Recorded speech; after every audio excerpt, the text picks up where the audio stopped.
Israel है, Israel ने ये किया है कि एक तो वो पूरा जो गैलेंथ ने जाना था और नेतन्याहू ने शराइत आयद कर दी थी कि बच्चू तू कहाँ जा रहा है तो उन्होंने कहा बच्चों के चक्कर में वो सारा जो है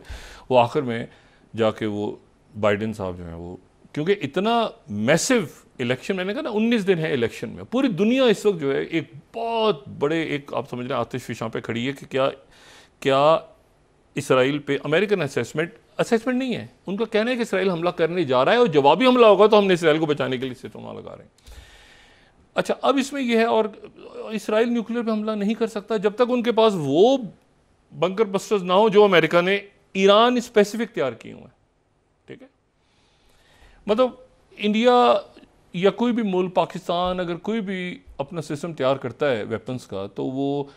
चाइना तैयार करता है, नॉर्थ कोरिया, तो जाहिर है कि अपने एडवर्सरी को सामने रख के तैयार करता है कि फ्यूचर में इसके साथ कोई मामला हो तो हमारा फड्डा कैसे बढ़ेगा। तो आयरन डोम तो उन्होंने तैयार इसलिए किया था ना कि शॉर्ट रेंज उधर से आएगा मिसाइल, हिजबुल्लाह का इधर वो भी फेल हो गया। लॉन्ग रेंज ईरान से आया तो उसके लिए वो एरो तैयार किए, वो भी डेविस, वो भी फेल हो गए। अब वो सवाल ये कि थर्ड जो है वो, अगर इसको ईरान थर्ड सिस्टम फेल हो गया तो एक तो फेलियर है, फिर ये कि उसके नतीजे में ट्रूप्स चले गए, कोई जानों से चला गया तो क्या होगा। तो ये एक बड़े मैसिव क्राइसिस पे तो दुनिया खड़ी है। उसके साथ ही ये हुआ है कि तवज्जो सारी लेबनान पे है। लेबनान में जो है वो इस वक्त जनूबी लेबनान में बहुत बड़ी, बहुत खौफनाक किस्म की जो है वो वहाँ पे जंग हो रही है, और प्रॉपर जंग हो रही है लेबनान और इसराइल के दरमियान। और उस जंग के दौरान चूँकि तवज्जो सारी दुनिया की लेबनान की तरफ है, तो वहाँ से हिजबुल्लाह ने फिर रॉकेट्स फायर किए, और वो फायर किए और वो बिल्कुल आप समझें कि हैफा के शहर के नज़दीक जो है वो एक जो उनकी मिलिट्री बेस है वहाँ पे जाके गिरे हैं। एक जो है वो बिल्कुल सेंटर नॉर्थ बेस पे गिरे हैं, तो वहाँ पे 4 फौजी आज मारे गए हैं इसराइल के। तो लेबनान और इसराइल की लड़ाई बढ़ गई है बहुत ज़्यादा। इसी पूरे किस्से में जो वहाँ पे जंग बढ़ी हुई है लेबनान के साथ, तो इसी दौरान इसराइल ने कहा है कि भाई ये गज़ा का इशू को एक ही दफ़ा रिज़ॉल्व करो, और गज़ा के ऊपर दोबारा एक चढ़ाई हो गई है, और वो चढ़ाई हुई है नॉर्थ गज़ा पे, नॉर्थ यानी साउथ नहीं, रफ़ा। अब तो गज़ा बिल्कुल एक, और उसका जो फार्मूला आ जाए सामने वो ये है कि शुमाली गज़ा में एक तो फ़ौज गई है और वहाँ पे अभी तक वहाँ से रॉकेट भी फायर हो रहे हैं और मिज़ाइल भी फायर हो रहे हैं, हमास की लीडरशिप लड़ भी रही है। तो फ़ैसला उसमें अल्टीमेटली बदकिस्मती से जो सामने आया है वो ये है कि जो नॉर्दर्न गज़ा को जो है वो मुकम्मल तौर पे वहाँ पानी और ख़ुराक बंद करने का फ़ैसला है कि वहाँ पे पानी मुकम्मल तौर पे पानी और ख़ुराक मुकम्मल बंद कर दी जाए, और वहाँ पे लोग भूख प्यास से मर जाएं, और अगर उन्हें नहीं मरना तो वहाँ से छोड़ के चले जाएं, और जो वहाँ रहेंगे वो फिर हमास के ही होंगे, और उनका पानी और उनकी भूख। तो ये एक आप समझें कि ये दोबारा गज़ा में 1 साल से ज़्यादा हो चुका। 7 अक्टूबर को हुआ था, तो 7 अक्टूबर 2023 से हम 7 अक्टूबर 2024 में आ गए, हम 14 अक्टूबर 2024 तक आ गए। तो ये 1 साल से ज़्यादा मुद्दत तक गज़ा क्लियर नहीं हुआ। और यहाँ पर मैं जो है ये कोट कर रहा हूँ BBC को, 4th स्लाइड अगर हम देखें कि Israeli attack on northern Gaza hints as retired general surrender और स्टाफ प्लान फॉर वॉर, यानी या तो सरेंडर करेंगे वहाँ पे या फिर वो भूख से। लेकिन अब वहाँ पे 4 लाख लोग हैं, 4 लाख फ़लस्तीनी हैं वहाँ पे। और इसी दौरान जो कल वहाँ पे एक देरुल बलाग में जो अटैक हुआ है जो मरकज़ी गज़ा में, तो उस मरकज़ी गज़ा में जो अटैक हुआ है, तो उस जो हमला हुआ है, तो उस नतीजे में खेमों में आग लग गई। वो खेमे जो वहाँ पे हैं जिसमें बहुत से ज़ख्मियों को लाया जा रहा था, तो उन खेमों पे आग लग गई, और उसके नतीजे में कोई मतलब बहुत फिगर्स हैं उसमें, कुछ 100 से ज़्यादा बता रहा है, कोई 200 बता रहा है, कोई औरतें बच्चे जो ज़ख्मी थे वो जलते रहे। और चूँकि पानी पहुँचाने का कोई इंतज़ाम नहीं है वहाँ पे, सारा इंफ्रास्ट्रक्चर तबाह हो चुका है, तो वो बहुत बड़ी तादाद में ज़िंदा जल गए, ज़ख्मियों को लाया जा रहा था। हॉस्पिटल के करीब खेमे लगाए हुए थे वहाँ पे, तो वहाँ पर जो है वो, तो अब उसमें इशू ये है कि ये जो फ़ौज एंटर हुई है, यानी इसराइल की फ़ौज एंटर हो गई दोबारा, फ़ौज एंटर हो गई दोबारा, अब यानी अटैक्स नहीं हो रहे बल्कि फ़ौज एंटर हो गई दोबारा। तो वो जो फ़ौज एंटर हुई है शुमाली गज़ा में दोबारा से, ज़मीनी फ़ौज, तो अब उसमें बात ये हो रही है कि अब वो 2 स्टेट सोल्यूशन और सीज़ फायर और सारे मामला वो चले गए एक साइड पे। और यहाँ पर देखना ये है कि ये जो इसराइल ने बात की है कि स्टाफ सरेंडर और स्टाफ, तो उसके नतीजे में अब ये बात सामने हो रही है कि क्या इसराइल जो है ऑक्यूपाई करेगा परमानेंट। 2005 में इसराइल ने जो है वो गज़ा छोड़ा था, और फिर 2007 में लेकिन दोबारा उसको एयर, लैंड और सी चारों तरफ से वो उसको ब्लॉकेट कर दिया था। तो सवाल ये है कि अगर क्या इसराइल दोबारा ऑक्यूपाई करने जा रहा है गज़ा को, और गज़ा को बिल्कुल उसी तरह से बनाने जा रहा है जैसे कि मगरबी किनारा है। मगरबी किनारे जो है वेस्ट बैंक है, वहाँ पे हज़ारों जो हैं वो उनकी तादाद में जो यहूदी हैं वो अपने आबादकार सेटलर्स जो भी उनको नाम दें, तो वो वहाँ पे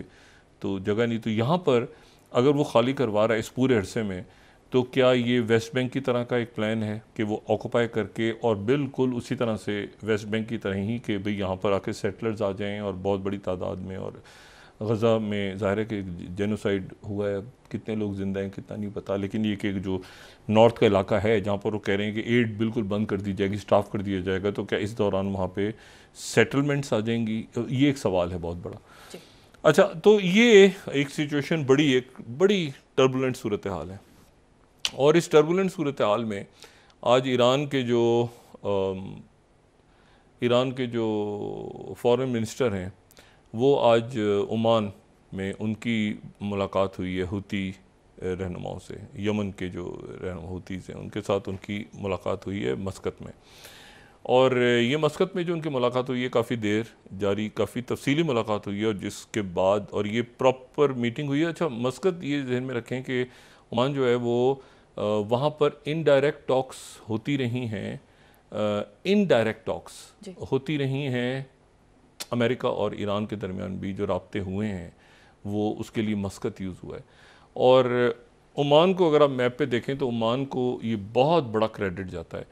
कि उसका एक पूरा, अगर आप ये जो कोस्टल लाइन है, ये वाली जो बहरे अमर की कोस्टल लाइन है, इससे आप ये सना और हुदैबा और ये पूरे जो इलाके हैं, ये तो यमन का मैप देखें तो बिल्कुल एक तरफ है ना पूरा इलाका, बाकी तो पूरा डेजर्ट है, वो जो हदरुल मौत जिसको कहा जाता है, पूरा डेजर्ट है। और वहाँ पर पिछले कई सालों से, मतलब मैं ये पहले भी बात कर चुका हूँ कि वहाँ पर जो ट्राइब्स हैं, एक सबसे मुश्किल तरीन कामों में से एक काम ये है कि यमन के ट्राइब्स का नाम याद किया जाए,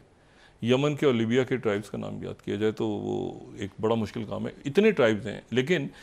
जो इम्पोर्टेंट बात ये है वो ये है कि एक पूरा डेजर्ट है। अगर आप यमन का ये मैप देखें तो ये पूरा सना,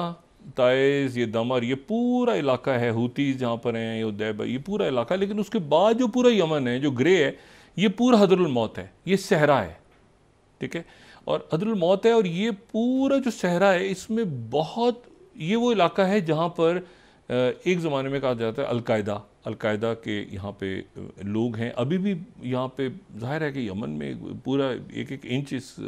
यमन का इस वक्त इम्पॉर्टेंट है, तो वहाँ पर क्या हो रहा है हमें नहीं पता, क्योंकि ज़्यादातर अटैक्स वगैरह यहाँ हो रहे हैं। लेकिन वो जो इलाका है उसके साथ फिर अगर नक्शे को देखें तो हदरुल मौत,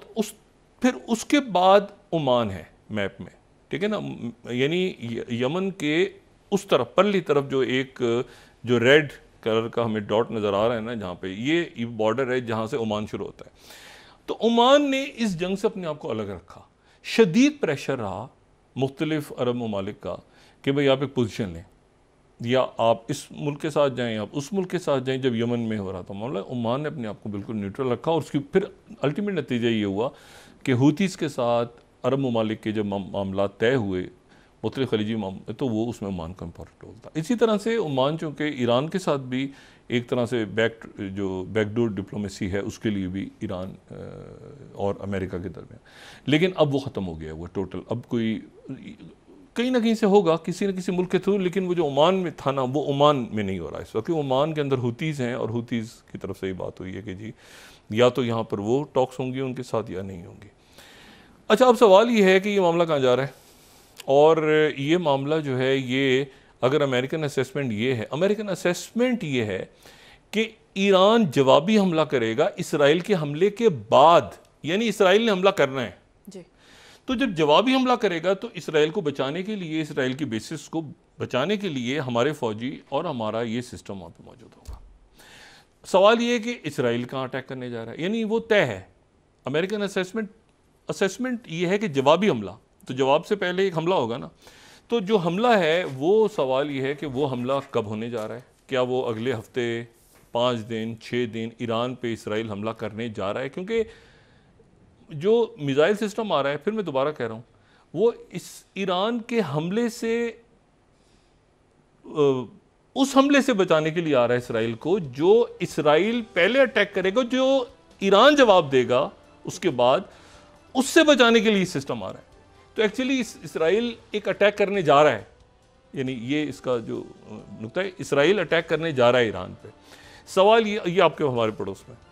सवाल ये है कि कहाँ पर अटैक करेगा और ईरान का जवाब क्या होगा, और ईरान के उस जवाब में फिर खित्ता, क्योंकि ईरान की तरफ से ये बात हुई थी कि अगर हमारे ऑयल इंफ्रास्ट्रक्चर को निशाना बनाया गया तो फिर किसी को ऑयल भी नहीं जाएगा। अच्छा, इसका मतलब यह है कि किसी भी खलीजी अरब मुल्क का ऑयल भी नहीं जाएगा, हम जवाब में वहाँ पे इंस्टॉलेशंस पे जहाँ पे जो अमेरिका के अलाइज हैं उनको, उन मुल्कों के ऑयल को हम हिट करेंगे। तो अब एक सिचुएशन ऐसी है कि जिसमें ये चीज़ बिल्कुल कि जी क्या इराक इजाज़त देता है अपनी एयर स्पेस की, नहीं देता, वो फलाना मुल्क देता है नहीं देता, पूछ कोई नहीं रहा, अब ना कोई पूछने जा रहा है ना कोई। सवाल ये है कि इस बड़ी जंग में, इस बड़ी जंग के दौरान जो कि खड़ी है तकरीबन सर पे, मैंने कहा ना ये थर्ड सिस्टम आने का मतलब ये है कि डिफेंड करना इसराइल को उस हमले से जो कि इसराइल के हमले के जवाब में होगा। अच्छा, अब सवाल, और वो जाहिर है कि उसमें हिजबुल्लाह, हूती से मुलाकात हो रही है, रशिया कहाँ पे है, चाइना, ये दरमियान में हो रही है SCO। अब इस SCO की इम्पोर्टेंस, इसका लामिया, इंडिया भी इसमें, जयशंकर उनके फॉरेन मिनिस्टर जो हैं वो भी तशरीफ़ ला रहे हैं, तो ये टाइमिंग्स हैं। और 19 दिन बाद अमेरिका का इलेक्शन है जी।